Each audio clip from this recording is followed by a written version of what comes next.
Hello everyone. आज हम class 9 के हिंदी विषय में पार्ट 3 का अभ्यास करेंगे, जिसका नाम है क्या निराश हुआ जाए। इसके लेखक हैं हजारी प्रसाद द्विवेदी। इनका जन्म सन 1907 ईस्वी पर निधन सन 1979 ईस्वी में हुआ था।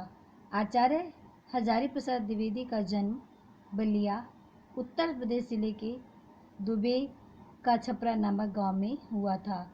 पारिवारिक परंपरा अनुसार संस्कृत का अध्ययन शुरू करके इन्होंने हिंदी काशी विश्वविद्यालय से ज्योतिषाचार्य की परीक्षा उत्तीर्ण की और इन्हें भारत सरकार ने पद्म भूषण की उपाधि से सम्मानित किया।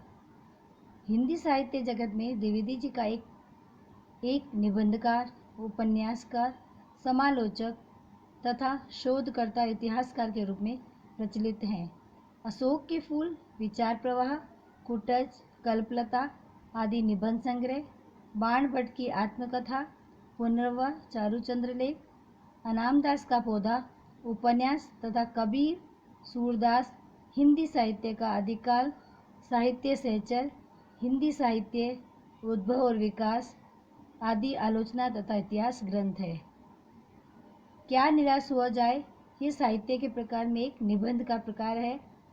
प्रस्तुत निबंध में द्विवेदी जी ने समझा है कि तत्कालीन भारतीय समाज में व्याप्त अनाचार केवल बाहरी स्तर पर है।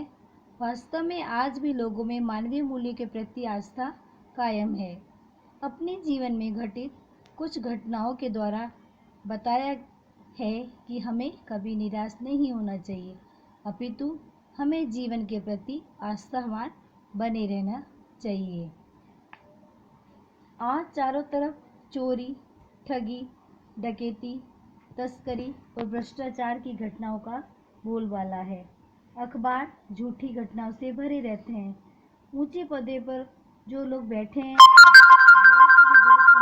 दिखाई देता है। कोई कुछ भी करता है तो लोग उसमें दोष खोजने लगते हैं। जो मेहनत करता है उनकी हालत बुरी है और जो मेहनत नहीं करता है वो आगे बढ़ रहे हैं। युग बदलता है तो आदर्श भी बदलता है। पुराने कायदे कानून की जगह नए कायदे कानून आते हैं, उनमें अंतर तो होता ही है। आज की स्थिति भी कुछ ऐसी है, इसमें कुछ नया नहीं है। हर परिवर्तन के बाद ऐसा होता ही रहता है।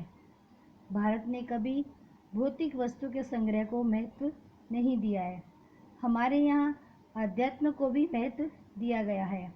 मनुष्य में लोभ, मोह, काम, क्रोध आदि विकारों का होना स्वाभाविक है, पर भारत ने इन पर हमेशा संयम रखने का जो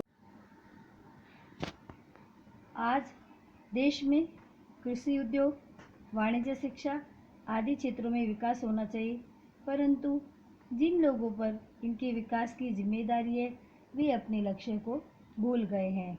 वे देश के हित को भूलकर अपनी ही सुख सुविधा जुटाने में लगे हैं। यानी देश की चिंता नहीं करते हैं, लेकिन अपने को सुख मिलना चाहिए, इसी सुविधा में वो लगे हुए हैं। वे भारत के पुराने आदर्श को भी भूल गए हैं।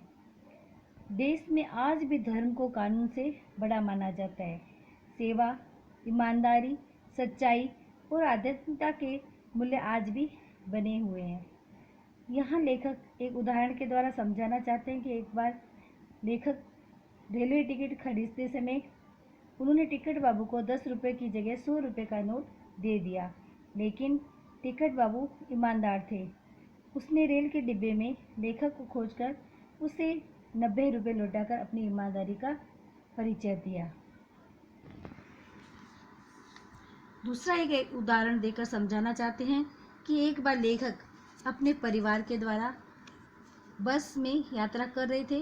रात को जंगल से गुजरते समय बस खराब हो गई। अचानक बस कंडक्टर साइकिल लेकर चला गया।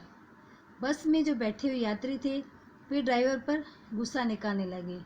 वो उसे मारने तक तैयार हो गए। लेखक ने किसी तरह समझा बुझाकर उन्हें रोका। इतने में बस कंडक्टर नई बस लेकर आया। वह लेखक के भूखे बच्चों के लिए पानी और दूध भी ले आया। लेखक यहाँ कह रहे हैं कि मनुष्यता एकदम समाप्त हो गई है।